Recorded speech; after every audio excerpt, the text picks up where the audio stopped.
Hello friends, welcome to पुष्पांजलि Sanskrit classes. आज का हमारा विषय है पद्य पाठ योजना। इसमें हम पद्य पाठ योजना के अर्थ, रूप और उनके महत्व के बारे में वर्णन करेंगे। पद्य पाठ योजना छंदोबद्ध रचना पद्य कथ्यते। छंदों से बनी हुई, बद्य मीन्स होता है बंधना, छंदों से बंधी हुई रचना को पद्य कहते हैं। इयम ज्ञेयता गुणे ओतप्रोतम भवति। ज्ञेयता होता जानने वाला, यह जानने वाले के गुणों से ओतप्रोत होती है। पदे छंदानाम नियमान पालयति। पद में छंदों के नियमों का पालन किया जाता है। पद्य पाठ योजना द्वे रूपे भवते। पद्य पाठ योजना के दो रूप हैं। कौन कौन से दो रूप? गद्यम पद्यम। गद्य और पद्य। गद्य लेखक स्वतंत्र रूपेण निज भावा अभिव्यक्तिम कर्तुम शक्नोति। गद्य में लेखक स्वतंत्र रूप से, निज मीन्स होता अपने, भाव अभिव्यक्ति अपने भावों की, भाव जमा अभिव्यक्ति अपने भावों की अभिव्यक्ति कर्तुम शक्नोति कर सकता है। परंतु पद्य कवि छंदानाम नियमान पालयति। परंतु पद्य में कवि छंदों के नियमों का पालन करता है।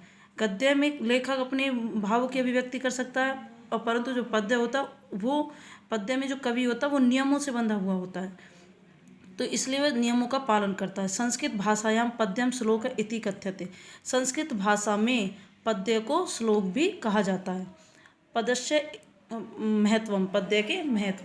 पद्य शिक्षण प्रणाली गद्य शिक्षण यथादृश्यम भवति। पद्य शिक्षण प्रणाली और गद्य शिक्षण प्रणाली जैसी होती है। जो पद्य शिक्षण प्रणाली है वो गद्य शिक्षण प्रणाली जैसी होती है। यथादृश्यम मीन्स होता जैसी।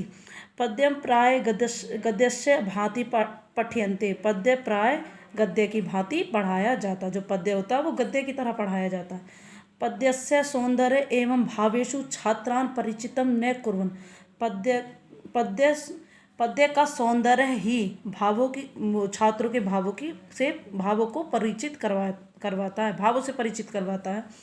वस्तुतः संस्कृत पद्य शिक्षण व्याकरण अथवा शब्दार्थ शिक्षणार्थम नास्ति। वास्तव में संस्कृत पद्य शिक्षण व्याकरण अथवा शब्दार्थ के शिक्षण के लिए नास्ति होता नहीं है। न जमा अस्ति नहीं है। इदम सत्य वर्तते। इदम मीन्स होता यह सत्य है, सत्य कहा गया है। यत मीन्स होता कि भावार्थम भावों के लिए सरलार्थस्य आवश्यकता भवति। यह सत्य है कि भावों के लिए सरलार्थ की आवश्यकता भवति होती है। परंतु पद्य शिक्षण से मुख्य उद्देश्य सरलार्थ नास्ति। परंतु पद्य शिक्षण में मुख्य रूप से, मुख्य जो उद्देश्य है वो सरलार्थ नहीं होता। जो मुख्य रूप है उसका, उसमें सरलार्थ नहीं होते। अतएव छात्रा आवश्यक वर्तते। इसलिए अतएव होता है इसलिए छात्रों के लिए आवश्यक है यत कि श्लोकस्य सौंदर्यस्य अनुभूति कर्तुम शक्यु।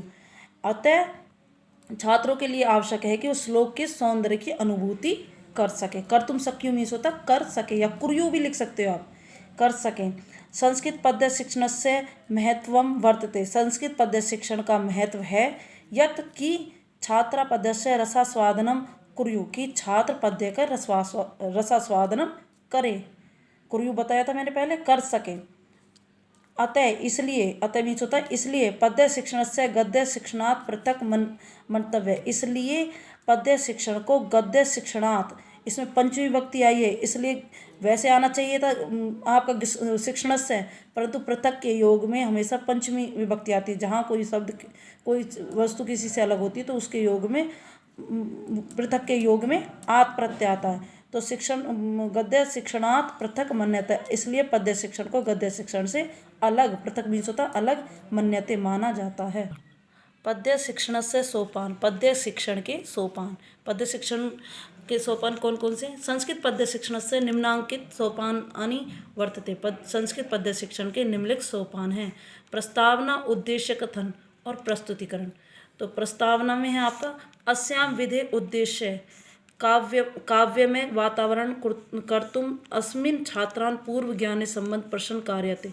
अस्याम विधि, इस विधि का उद्देश्य काव्यमय वातावरण बनाना या करना। अस्मिन, इससे या जिससे, छात्रानाम, छात्रों को, षष्ठी विभक्ति बहुवचन, छात्रानाम, पूर्व ज्ञान संबंध प्रश्न कार्यते, पूर्व ज्ञान से संबंध प्रश्न करवाए जाएं। उद्देश्य कथन, दूसरा है जो उद्देश्य कथन। अस्याम विधि, इस विधि में, इस विधि के अंतर्गत अध्यापकः छात्रान् श्लोकस्य उद्देश्य अवगत कार्यते। इस विधि के अंतर्गत अध्यापक छात्रों को, ये है आपकी द्वितीय विभक्ति बहुवचन, छात्रान, छात्रों को श्लोक के उद्देश्य से अवगत कराए। अब आपके मतानुसार है आचार्य विश्वनाथ मतानुसार, तो आचार्य विश्वनाथ ने क्या कहा है काव्य के बारे में? वाक्य रसात्मक काव्यम, रस युक्त वाक्य ही काव्य। काव्य को ही पद्य कहा गया और पद्य को ही काव्य, तो रस से युक्त ही वाक्य क्या कहलाता है? काव्य कहलाता है। आनंद वर्धनाचार्य मते, आनंद वर्धनाचार्य के अनुसार काव्यस्यात्मा ध्वनि, काव्य की आत्मा ध्वनि है। जो आनंद वर्धन है उन्होंने काव्य की आत्मा को ध्वनि बताया है। अब है इसके पद्य की शिक्षण विशेषता है। पद्य शिक्षण की विशेषता है। पद्य अथवा काव्यम, काव्य, पद्य अथवा काव्य समाजस्य दर्पण वर्तते, पद्य अथवा काव्य समाज का दर्पण है। काव्य व्यक्तिगत जीवनस्य चित्रण करोति, काव्य व्यक्तिगत जीवन का चित्रण कराता है। काव्य संगीत लय छंद अलंकार, या सब इसे एक भी कर सकते हैं आप, छंदालंकार एवं रीति आदि गुणे पाठकम आकर्षितम करोति। काव्य में संगीत लय छंद अलंकार आदि रीति आदि गुणों से पाठक को आकर्षित करता है। जो काव्य है इन सभी से पाठक को आकर्षित करता है, रीति लय छंद आदि से।